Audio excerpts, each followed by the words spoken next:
दोस्तों, क्या आप एक नया बिजनेस शुरुआत करने की सोच रहे हैं और आपके मन में ये सवाल उठता है, क्या मेरा बिजनेस जो है चलेगा या नहीं चलेगा? क्या मेरा बिजनेस बंद तो नहीं हो जाएगा? क्या बाजार मेरे बिजनेस को एक्सेप्ट करेगी या नहीं?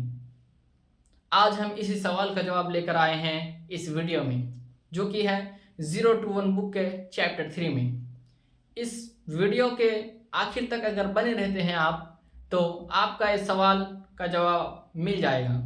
और आखिर में ऐसे 3 पॉइंट मैं बताऊंगा जिससे आपको बहुत फ़ायदा होगा। तो आइए शुरू करते हैं। दोस्तों, इस चैप्टर की शुरुआत एक बेहद ज़रूरी सवाल के साथ शुरुआत होती है।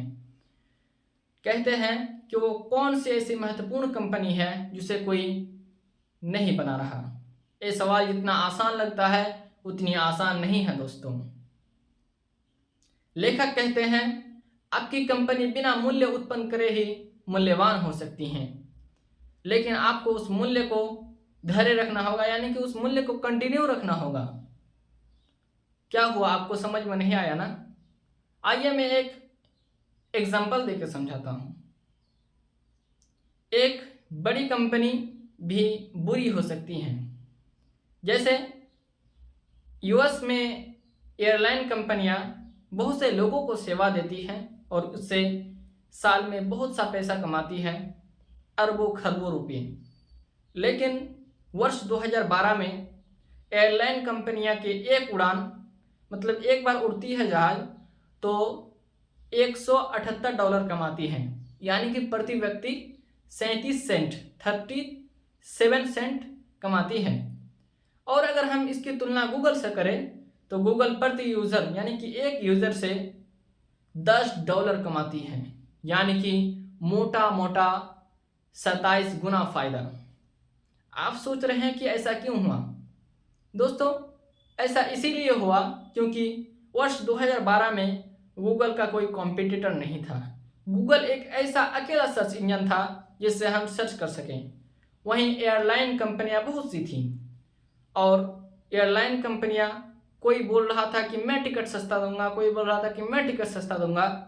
इससे उनमें कंपटीशन बढ़ा और किसी को भी फायदा नहीं हुआ। कोई भी कंपनी के पास बाजार तय करने की शक्ति नहीं होती, यानी जो दाम बाजार तय करती है उसी दाम पर हमें सामान बेचना पड़ता है। अगर आप अपने कॉम्पिटिटर से कुछ अलग नहीं कर रहे हैं तो आपको उसी दाम पर सामान बेचना पड़ेगा जिस दाम पर बाजार तय करती है। अगर आप ऐसा नहीं करते हैं तो लोग आपके कॉम्पिटिटर से सामान ले लेंगे, और इसी कारण बहुत से नए व्यापारियों का सबसे पहले ही उनका जो है दुकान बंद हो जाता है। और दूसरी तरफ है मोनोपोली, यानी एक ऐसी कंपनी जो इतना अच्छा करती है जिसके बारे में और कोई सोच भी नहीं सकता। इसका सबसे अच्छा उदाहरण है गूगल, जो 0 से 1 की तरफ गया, यानी कुछ नहीं से कुछ की तरफ। दोस्तों, पैसा हमारा ही पीछा करता है, लेकिन कंपटीशन के दौरान कंपटीशन में ही हमारा सारा पैसा चला जाता है। अगर आप एक बिजनेस कर रहे हैं और अगर आप चाहते हैं कि उसे मैं लंबे समय तक चलाऊं, तो आप ऐसा बिजनेस ना करें जो बहुत लोग कर रहे हों। लेकिन अगर आप सबसे हटकर कुछ अलग व्यवसाय, कुछ अलग बिजनेस करना शुरू करना चाहते हैं, लेकिन फिर भी आपका बिजनेस ठप हो सकता है, आपका बिजनेस बंद हो सकता है। आप बोलेंगे कि ऐसा क्यों? ऐसा इसीलिए कि मान लेते हैं कि आप समोसा का दुकान खोलना चाहते हैं, लेकिन जिस जगह में आप समोसा का दुकान खोलना चाहते हैं उस जगह में लोगों को मिठाई की ज़रूरत है, ना कि समोसे की।